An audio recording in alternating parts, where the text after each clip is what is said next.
L'euro numérique est extrêmement dangereux. C'est encore un moyen de contrôler les populations. Dans cette vidéo, on va voir d'où vient cette idée, pourquoi c'est un danger et ce qu'on peut faire pour se protéger de ce danger. L'euro qu'on connaît actuellement perd constamment de la valeur, c'est un fait. Mais si vous avez un billet de 20 € dans la poche actuellement, vous pouvez aller mettre de l'essence dans votre voiture et tout se passe bien. Maintenant, imaginez que le pompiste prenne le billet, il le met dans une machine et là il vous dit « Désolé monsieur, vous avez déjà acheté de l'essence la semaine dernière. Compte tenu des dernières lois en vigueur, l'achat d'essence est limité à une fois par mois. » Ben voilà, c'est ça l'euro numérique.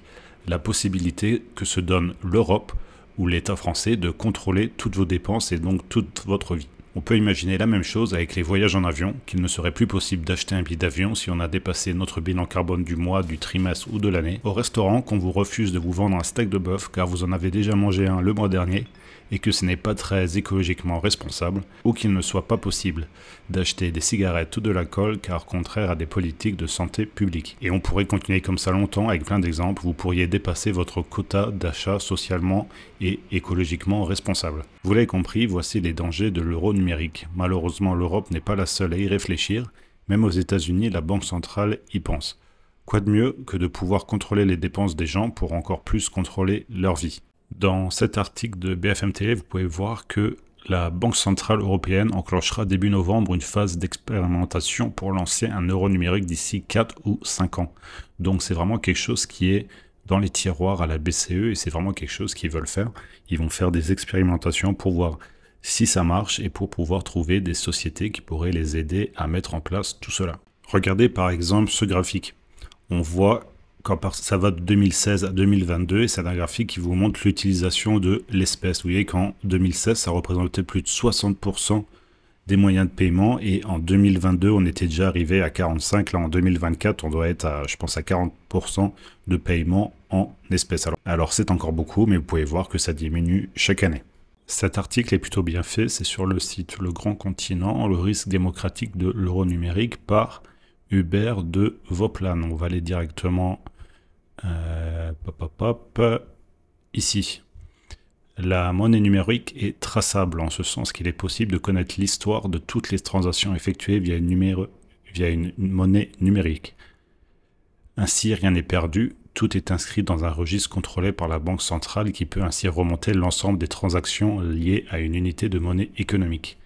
Contrairement à un billet de banque ou à une pièce de monnaie qui ne contient aucune information liée à une transaction, les unités ou jetons de monnaie électronique contiennent des informations qui sont encapsulées dans l'unité numérique lors de chaque transaction. Effectivement, tout pourra être contrôlé. Actuellement, en France, il y a encore un peu de secret bancaire. L'État ne peut pas comme ça aller voir vos comptes, il doit y avoir une raison. Mais avec cet euro numérique, comme on vient de voir, il aura accès à tout et surtout, imaginez, en utilisant l'intelligence artificielle, celle-ci pourrait analyser vos comptes et vos façons de dépenser de l'argent pour détecter des comportements à contrôler ou à sanctionner. Ensuite, on nous dit que cette monnaie peut être programmable, en ce sens que son utilisation peut être limitée à certaines situations.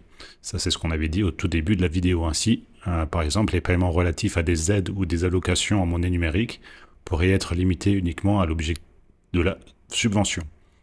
Donc là, vous pouvez vous dire, ah oui, c'est une bonne idée. Si on donne des aides à quelqu'un, par exemple, l'allocation de rentrée scolaire, on sait par les chiffres que quand cette allocation est actuellement versée, quelques semaines plus tard, il y a une augmentation très forte des achats de télévision dans les magasins. Et on pourrait se dire qu'avec une monnaie numérique, on pourrait contraindre les gens à utiliser cet argent uniquement pour ça. Alors ça peut paraître bien, mais imaginez toujours dans votre situation comment ça pourrait s'appliquer, comme ce qu'on avait dit en début de la vidéo. Ensuite, on nous dit que rien n'empêche non plus cette programmation de contrôler les achats et de surveiller les déplacements des détenteurs de monnaie numérique et que la programmation pourrait même être utilisée pour émettre de la monnaie dite fondante, c'est-à-dire avec une date d'expiration au-delà de laquelle la monnaie n'est plus utilisable. Donc on vous pousserait à utiliser votre argent, vous n'allez plus pouvoir la stocker, il faudra vraiment tout dépenser, plus d'épargne possible, ou alors l'épargne sera possible, mais uniquement dans des programmes qui seront approuvés par la BCE, par exemple de l'éolien ou encore des fermes bio. Quand l'État ou l'Europe vous propose des choses qui sont censées améliorer votre vie ou faciliter votre vie, demandez toujours où est l'arnaque.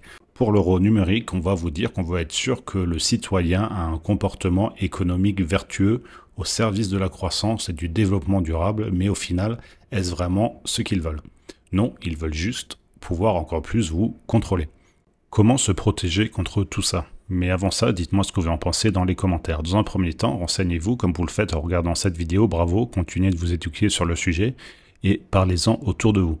Et quand vous souhaitez investir actuellement, avant l'euro numérique, demandez-vous si un jour cet investissement serait contrôlable par l'État. Par exemple, une assurance vie peut-elle contrôlée par l'État du jour au lendemain? La réponse, je pense que c'est oui. Les métaux précieux, comme l'or ou l'argent que vous stockez chez vous, peuvent-ils être contrôlés du jour au lendemain? Probablement non. Est-ce un bon investissement? À vous de choisir. Je vous rappelle que vous pouvez comparer les prix sur notre site rancor.fr. On peut prendre un exemple aujourd'hui. Vous voyez également que vous avez les cours ici. Aujourd'hui, l'argent est à 29 € l'once et l'or à 2605. Si vous souhaitez acheter un Napoléon, vous allez sur l'or, pièce d'or, et là vous avez un lien direct ici en 20 francs et équivalent. Vous cliquez dessus, ça va vous amener sur la page avec toutes les pièces 20 francs. Et là, vous allez avoir toutes les pièces 20 francs disponibles. Alors, si vous souhaitez plutôt des Marianne Koch, des Napoléons, des Génies debout, des Cérès, ou alors, peu importe, si vous souhaitez juste le meilleur prix, vous pouvez cliquer sur cette image ici. Et ça va vous amener à la page de comparaison des différentes boutiques. Vous pouvez voir qu'aujourd'hui, la meilleure 20 francs Napoléon est à 494,50 chez StoneX. En cliquant dessus, ça vous amènera directement sur la page du vendeur, ici StoneX Bouillon qui est un magasin allemand, et on est à 494,52. Pourquoi? Parce qu'il y a une réduction avec un premium ou une prime uniquement à 1,48%, soit 7 €, ce qui est un très bon prix.